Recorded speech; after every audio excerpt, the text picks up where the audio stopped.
I have, yeah, thanks.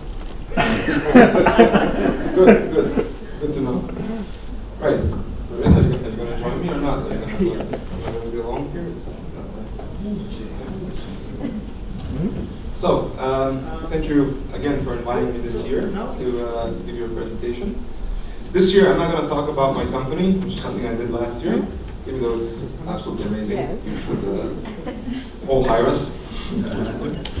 This is my elevator pitch, by the way. So I'm going to talk about something that's slightly, well, not controversial, but let's call it thought-provoking to end the conference. So, especially given that the topic of the conference is polarization, and I want to say that what we see as polarization, what we perceive as polarization, is not necessarily polarization, but something else. Okay. So what we have, that we're observing something on like a left-right scale, is being added, being, let's say, expanded by an additional dimension. It's going open versus closed. So why do I say this? Right. So what I have here are values taken out of certain party manifestos. So this is actual parties, right? Political parties. Party A and Party B. And my question to you is, are parties A or B left or right, ideologically, or what is their political position? So let's read it. So Party A says they're anti-immigration, anti-Muslim, traditionalist, religious. They're also anti-banks, anti-establishment, against foreign-owned businesses, against free trade, also pro-redistribution and pro-higher taxes. Party B, on the other hand, is pro-immigration, so progressive, supports gay marriage, abortion, perceived as being pro-establishment, open to foreign investments, cutting taxes, cutting regulations. So, what are they? What's Party A? Left. Left? Okay. Or right, yeah? We can make, you're both right and wrong at the same time, right?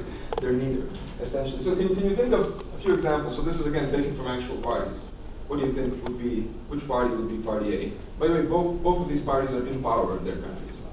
Democrats. Sorry? Party A. Which? Right. Which right? A.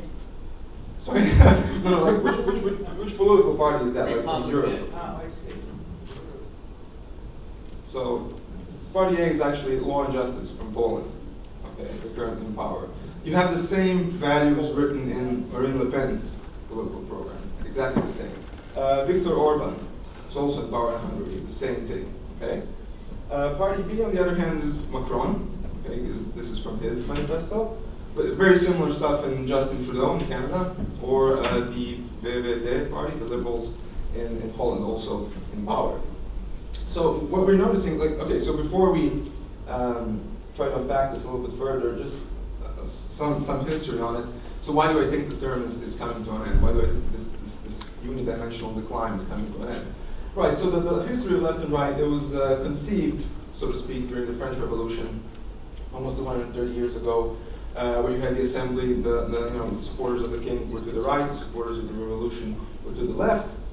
This was abandoned during Napoleon, re-established during the Bourbons, and then sometimes, it was not until basically 1870 that the parties in France actually started using the terms left and right. Okay, so we can say that it was born sometime in the 19th century. In the 20th century, it reached its full maturity and its most let's call it brutal form, with the rise of fascism and communism. And then especially after World War II, you had a very clear distinction between who's left and who's right. Okay, you had a stronger momentum, so to speak, for left parties due to the post-war consensus on reestablishing the welfare state, etc. And then, but not until the 80s, and especially after the fall of communism, the momentum, or the pendulum, was slightly switching a little bit towards the right. And what we have in the last decade, basically after the financial crisis, is the rise of so-called illiberal democracies. Okay, so which is why the question is the 21st century a period where the left versus right is going to die and be replaced by something else? So let's go back to France, where it all started. So the question is it going to end in France as well? We've heard so many things about it before, just to retaliate. So this is the first time basically in French history that they had neither the center-left or the center-right candidate competing for the presidency in the second round of the elections. Okay, so you had parties A and B competing, right? What we had here, right? So Macron versus Le Pen, knowing Macron won. Now France is an exemplary case, but if you think about it, similar things are happening, so similar trends are happening across Europe. Okay, so in Spain, we can see that something that used to be a two-party competition system has switched to a four-party competition system. You can see, so notice the polling over here. No one can guess this, right? It's there's a lot of noise here. Everything's happening, and now we basically have four parties deciding who's gonna form government. In Greece, another interesting case where one very strong center-left party, PASOK, got completely overtaken by Syriza in the last few years after the crisis. You can see there, the green line is the decline of PASOK, okay, over a few years, Syriza taking over, winning power, so you see the difference there between 2012 and 2015. Also in Greece, rise of the Communist Party and the Golden is the kind of Nazi party, whatever you want to call it. Italy, yeah, I mean, yeah. Right, far right, yeah, okay. They have the marches with the, the symbols. Let's not go into that. Sorry? Yeah, basically. In Italy, you had something slightly different, but also similar, rise of the five-star movement. So in the latest elections that we had 2 weeks ago, the five-star movement and the anti-immigration Lega Nord, so the two parties that perceive themselves as strongly anti-establishment, got 50% of the votes. Okay, so almost half of the electorate overtaken by these new parties, basically. Or new positions. Austria, some similar example, the far-right party taking over from the center-right party, taking over that vote share, and their presidential candidate almost winning the elections in 2017. In Germany, not that much. However, you still have the two main parties only able to be in power because they joined coalitions together, so the SPD and the CDU. Similar things are happening outside of Europe as well. So in the US, you can also see there's a huge, well not a huge, but a significant increase of independent voters. Okay, so this is the highest percentage of independents in more than 75 years, according to Pew Research. This is happening in the US across, so it's mostly men, even though there's an increase in independence among women as well, whites as well. And interestingly, the younger generations, obviously, is always like, so millennials, almost 50% of millennials don't want to be associated, or at least strongly associated with any political party. Now, the reason this has happened in the US, we don't see an increase, we don't see a rise of third parties, of so-called smaller parties, trying to disrupt. The main ones is because you have strong within-party competition. This is because of the first-past-the-post majoritarian system, right? So you have more competition within parties, so any changes always going to happen within. So, for example, the Tea Party movement was able to reshape the Republican Party, and they did it within the party. Okay? Donald Trump similarly destroyed the Republicans within, basically. Bernie Sanders rising within the Democratic Party. He did not form a new party as something that we would notice happening in Europe. In Britain, it's a similar thing. They do have in this country other parties, such as the Lib Dems and UKIP. However, the changes in the big parties also come within. Okay, so Corbyn's rise to power in Labour happened as a grassroots movement within the Labour Party, people joining in, voting Corbyn. He did not go out and form a new party and take over. Also, basically, he's doing now the same thing what Tony Blair just did in the 90s, completely reshuffling the Labour Party and towards new, different issues. The Conservative Party, same thing. We can say basically David Cameron's biggest opposition during Brexit came within his own party. So you can see basically also a decline in the strength of party identification in the UK. So the main question is, why has basically this happened, right? So I've read a number of explanations saying that the reason why, in particular, so the left parties are in decline around Europe and around the world, and why there's a strong rise in the anti-establishment parties, is because the entire spectrum in Europe and in the world basically is shifted to the right. But has it really? Has it switched to the right, or are we observing something else? What's new in this case are new issues. Okay, so after the crisis, so in the 10 years after the crisis, these three issues have been consistently among the top 5 issues in every European country I checked. Okay, so immigration, terrorism, or security, depending on how you frame it, and the economy after the crisis, so the recovery, or in this case, loss of jobs, so unemployment. And depending on which issue was more important in a certain country, you could have noticed basically different parties arising as a result. So in the north, in the countries that were in the north, immigration and security were the main issues. So you had a bit of a stronger response of the so-called right-wing and the anti-establishment parties. Whereas in the south, Greece, Italy, Spain, as I showed you, Portugal as well, the anti-establishments were slightly tilted more to the left. Even though these two parties, so any anti-establishment party is not going to frame itself as left or right. They're going to say we are against the system, basically. We want to fight for the little man, or whatever they're saying. So essentially, the argument is, so it depends on the issues, and the issues, the new issues that came in, are simply switching the position of the median voter. Okay, which is why I'm saying we're noticing what we look at as, you know, increasing polarization wherever, okay, depending on issues and parties, is just a perception. Okay, what's really happening is an addition of an extra dimension in politics. Okay, so this is how we should start thinking about this debate, right? So it's not polarization per se. There is some polarization, obviously, but it's not just polarization. There's a new dimension being added, and it's switching from left-right to open versus closed. So in conclusion, some parties have adapted to this. Okay, they have accepted the Party A manifesto, right? And there should be a corresponding response from other parties adapting the Party B manifesto. So just like 230 years ago, maybe we should look at the French to see how this is going to unfold. Okay, thank you very much.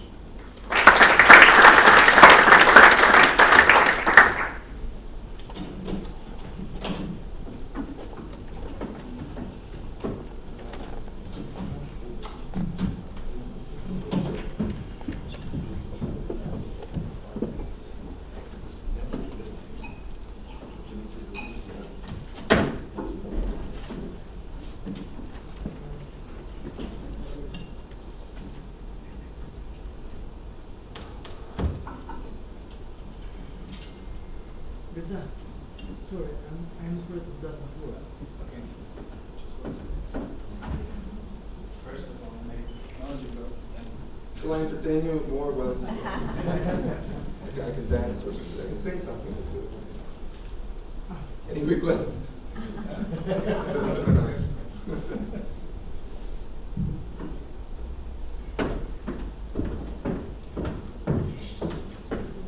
And we have to enter a password.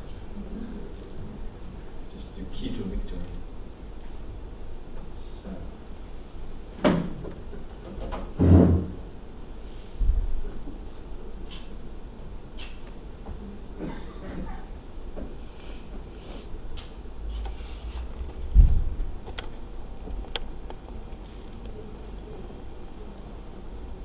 Winning elections is about winning perceptions. How can you form a perception of a voter? How can you reach an attractive image that you want to form about your party, about your candidate, about the political issues and topics that you want to deliver? Well, the right-wing populist parties in the German-speaking countries, they have achieved a way, they have found strategies, methods, and tactics of how to change perceptions of voters. Voter groups that for a long time the traditional parties could not reach out to. But what are the strategies? How did they change perceptions and the minds of the voters, and how did they get the votes, the mandates in the parliament, and how did they get power within politics? Well, I will come to that. I will have 7 strategies with me of what the German-speaking right-wing populists have done to change people's mind in their favor. But I want to tell you one thing first. Voters are not dumb. Voters are really clever, but most of the voters, they don't have the time, the resources, the energy to inform themselves about any politician out there, any party out there, or any program out there. So they don't have enough resources. They're coming from work, they're having a fight with their wives or husbands, or they are trying to get their lives done. They don't have the time to really get informed about any political party. And at the same time, we all as campaigners know here that campaigns can influence people. Can it influence people? Yes. But campaigns cannot steer what voters think unless they don't have information about something. But campaigns can steer what voters think about. And that's a result of communication theory studies, the agenda setting theory, for example, that says if a topic is around and it's around a lot of times, then voters think this is important. They start to think about this topic. To understand what happens in Germany, I want to give you a background information. Right now we have a cooperation between the AfD in Germany, the Alternative for Germany, which is a right-wing populistic party, with Marine Le Pen, Gerd Wilders, Hans-Christian Strache from Austria, Matteo Salvini, and other right-wing populists around Europe. At the same time, we have a fall of the traditional parties like the SPD or the CDU. The Social Democrats in Germany, they have internal issues. Their head of party, Martin Schulz, lost his power within the party. Merkel is weakened. And we've had for 5 months no government because they couldn't form a coalition. What is the outcome of the past months and let's say 2 or 4 years in Germany? The AfD has changed perceptions. It touched the fear of the people. It takes voters from the traditional parties, and it's not a few number. It's 1 million voters from the CDU, 470,000 people from the Social Democrats, 400,000 from the leftist party, 40,000 from the Greens, 40,000 from the Liberals. And the first time they entered the German Bundestag, the national parliament, in the last elections. 2013 they couldn't do it because we have a 5% margin to enter the parliament. And they entered the regional parliaments. Here are 10 of them which have been have had elections during the past months. And you can see by the numbers, 19,000 members in 2015, 26,000 members in 2017, and now they have access to 94 seats in Bundestag, access to money, access to people who work for them, offices and so on. How does it work? Why or how could they do that? What is the strategy? What are the keys of victory to gain influence? Well, one point I told you, the traditional big parties in Germany, the Social Democrats and the Conservatives, they were in internal fights with each other and within their own parties. The party landscape, how Vuk has told you, has shifted. And the first time, Merkel's CDU was reformed. She went to the left. The Social Democrats on the left side were split to the leftist party and the SPD. And on the right side, the Conservatives were taking the place of the Social Democrats. So SPD has a major problem. Right now, the polls say they have 15% in Germany. And on the right side, while the CDU was moving to the left, we have a gap, which was filled by the AfD, the Alternative for Germany. And when I was consulting the parties in Germany, I told him, look, during the refugee crisis, you have to speak about the migrant crisis, you have to speak about the refugees, but the first time which this topic was mentioned was in August 2017. So that's the political landscape in Germany. And the AfD has said, okay, the traditional parties are not going to speak about this, but we are going to do. So they spoke about inner security, about integration, about social cohesion. You can see on the wallpapers, stop the asylum chaos, and Merkel must go. She is part of the establishment.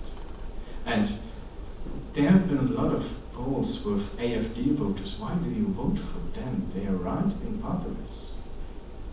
But 99% of their voters say, that this party understands better than the other parties that many people in Germany do not feel safe anymore. And so, AfD puts on their topics something like send criminal refugees out, or the rising number of Muslims are endangering our democracy, or we have to do military service again to protect our country, and stuff like that. So, for those people who vote for the AfD, this party is a trigger to express their protest or their fears. And 85% of the voters of the AfD say that they don't believe the AfD can achieve these things, but they think that the AfD is the right party to criticize the government. So Merkel was weakened, she has opponents. It's a question if she will endure for the next years. And the Social Democrats changed their leader. First it was Sigmar Gabriel, then it was Martin Schulz, now it's Adrian Nahles.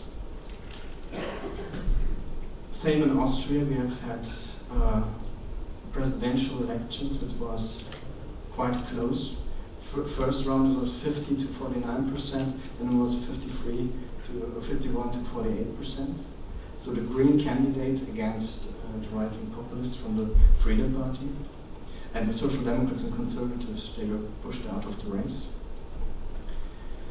So why does it work? And I think that's a cool part of my presentation now. The first was, what are the facts? What are the basics? Well, first strategy is, we are the people and they are the establishment. We are speaking in the name of people, AfD says. We are representing people. Trump says the same things. Le Pen says the same things. And people who think different, they're not part of our movement. You can see it here. Merkel must go, we are the folk, and so on. So what are they against and what are they in favor for? We are for home, for our culture, for Christianity. We are against Merkel, against refugees, against Islam, against the establishment, against euro currency, against the European Union. Trump does the same, and I have a video for you.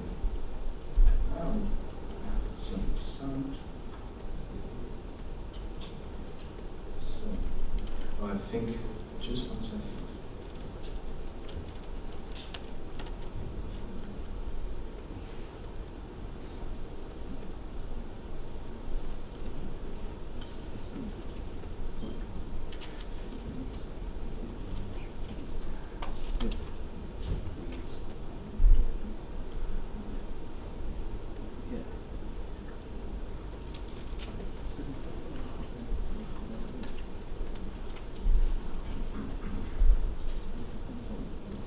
I have to find the right speakers. I think it's the one. Build that wall. Build that wall. Build. Okay. So I will show you some examples how politicians try to use we against them. For example, Donald Trump. Let me switch the presentation.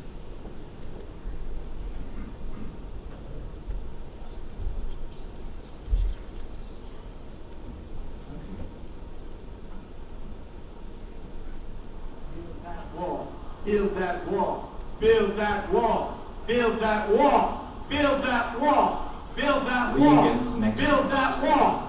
Build that wall. The same is with the AfD. We are the people. Media is lying. Merkel must go. Some examples. Strategy number 2, the power of language. So, language has to be very easy and everybody has to understand it. Trump is a master in easy language. And I should use easy language because I only have 1 minute left, but let's see if I can do this. Ideas are represented in a high frequency, again and again, so that the message can get into the mind, and this is how our brains work. If you repeat something more and more and it's easy to understand, it will get pressed into our brains. So, one example. One example for this, Trump was saying during his TV debates, you are ripping a baby out of the mother's womb. And he's saying this very easily and 3 times after each other to get the message into the heads. Mr. Trump, your reaction, and particularly on this issue of late-term partial birth Well, I abortion. think it's terrible. If you go with what Hillary is saying, in the 9th month, you can take the baby and rip the baby out of the womb of the mother just prior to the birth of the baby. Now, you can say that that's okay, and Hillary can say that that's okay, but it's not okay with me. Because based on what she's saying and based on where she's going and where she's been, you can take the baby and rip the baby out of the womb in the 9th month. Okay, I will jump with this, but you can see rip the baby out of the womb of the woman. The same is with the AfD. Do you want to have an Islamic crescent on our domes in Erfurt? Der Halbmond zu sehen sein wird. Und ich frage euch, wollt ihr das? So.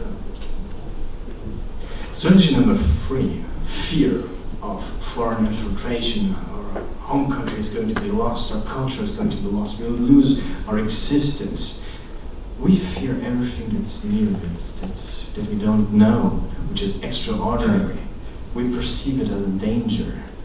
And refugees are here formed as the ambassadors of the unknown and the fear is caused. You can see here, it's a poster of someone, a candidate from the city of Hanover, who says young criminals are spreading the climate of fear through our inner cities. And we want to have a stronger police. So I will skip this. And one of the messages is that they say, these play with the languages. We have waves of people flooding Europe, waves of people. It's like a natural catastrophe which comes to us. They play with these things. Strategy number 4 is breaking taboos. That's one of the strongest strategies they have. So, look, populists need attention. And media needs quotes. So, if populists want to get the attention of the media, they have to break taboos. They get a shitstorm, but they will be the next talk show. And that's the strategy. Which is stimulated by social media and other forms. Criticism for something This is he what did on Trump the does campaign trail last to night in break South taboos. Carolina while defending his debunked claim that he saw thousands of Muslims celebrate the collapse of the Twin Towers here in New York. He appeared to mock a reporter with a disability. He mocks a reporter with a disability. Written by a nice reporter. Now the poor Live guy, on you gotta his see this guy. campaign. I don't know what I said. I don't remember. He's going like, I don't remember. Maybe that's what I said. This is 14 years ago. By doing this, he shows he is not part of the establishment. AfD does the same. Frauke Petri said it's okay to shoot at refugees at the borders. Wenn ein Grenzbetritt illegal erfolgt, wenn derjenige, der diese illegale Handlung begeht, die rechtswidrig ist und die geahndet werden muss, nicht darauf reagiert, Police dass can dann use nach den Regeln weapons dieses as a last Gesetzes option auch against von der refugees. Schusswaffe als letzter Möglichkeit Gebrauch zu machen. Okay, I step this. Get to the last 3 strategies and end this. So, strategy number 5 and 6 are conspiracy theories of fake news. So, there have been different fake news that are spreading around. For example, we have refugees, but they are all criminal. Or where we have had a terror attack in Munich, they were saying it was an Islamic terrorist, but it was a young guy who has nationalistic tendencies. Or they were spreading the idea that the police has the command of the government to hide crimes of refugees. So they're spreading fake news. And this is an example of Anas Modamani, who made a selfie, one of the refugees who came to Germany, with Angela Merkel, and then they spread in the social media that he was the Brussels terrorist who made a selfie with Angela Merkel. Yeah. Okay, strategy number 7, and I want to end my staging here with showing you the political staging of to the Freedom Party in Austria. So, if you want to be a leader, you have to present yourself as a strong, charismatic leader. And this is how the Austrians have done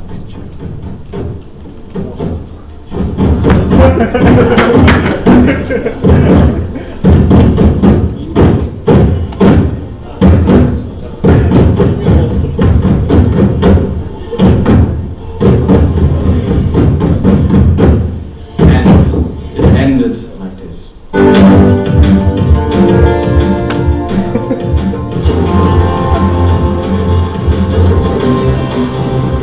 So thank you very much for being here at EAPC and for listening to us.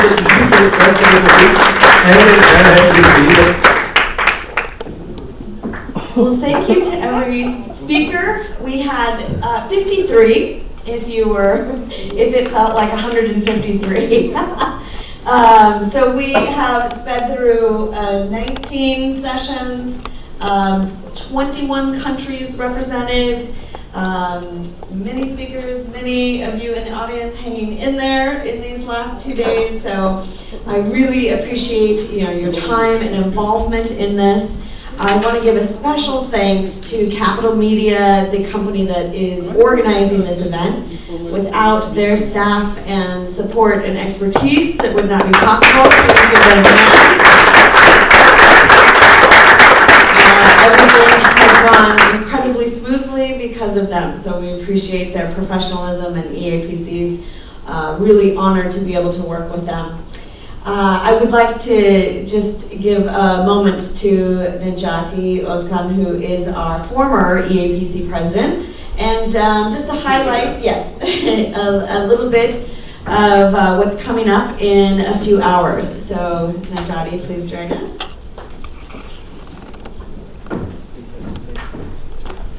First of all, I want to thank you all of you, our delegates for 23rd annual EAPC Conference and Polaris Awards. This year we had the most crowded audience in our history, and this year we had the most, how to say it, the biggest numbers of participation for Polaris Awards. I think we are in a good mood for our association. So I want to thank some of our colleagues here. First of all, I want to thank Graham and Richard and Thomas and also Sebastian for their help to organize this event here in London. Without their help, it was not so easy for us to find such powerful speakers from UK. And also, I want to thank Christina for her commitment to the association and to organize this event professionally. I remember several hours working together. I mean hard hours. Even she was working in Kenya, I was working in Istanbul or London, or even we were making Skype calls by with Richard Graham and also Christina together with my team in Istanbul. So we worked together for many hours, and I believe that this is just a new beginning for the association. I hope we can do it better and better for the future altogether with your help. Maybe I can invite all of you to be a part of our association to have some more opportunities starting from the networking till coming to be partners for the future. Because we are going to organize these events with some party networks together for the future, starting with Socialist International from the next year, I hope, because we had a long discussion with Mr. Papandreou and Mr. Louis Ayala, the Secretary General of Socialist International. So it looks like that it can be a kind of opportunity for our industry working together with political parties in the future. So today we will have a Polaris Award here in this room. We will have a cocktail outside of this room, and then we will get inside this room for the Polaris Awards. So we will see the winners this night, and then I hope all of our members will have more courage to send their work for the competition, because I can say only thing.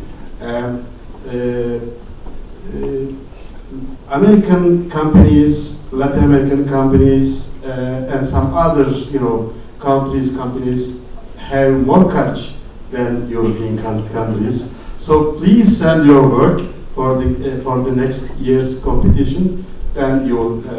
I hope you will get awards. While finishing my words, I want to thank also my team. We are here with a great team from Istanbul. We are organizing several things in Istanbul and around. And also I want to thank Celine for her dedication.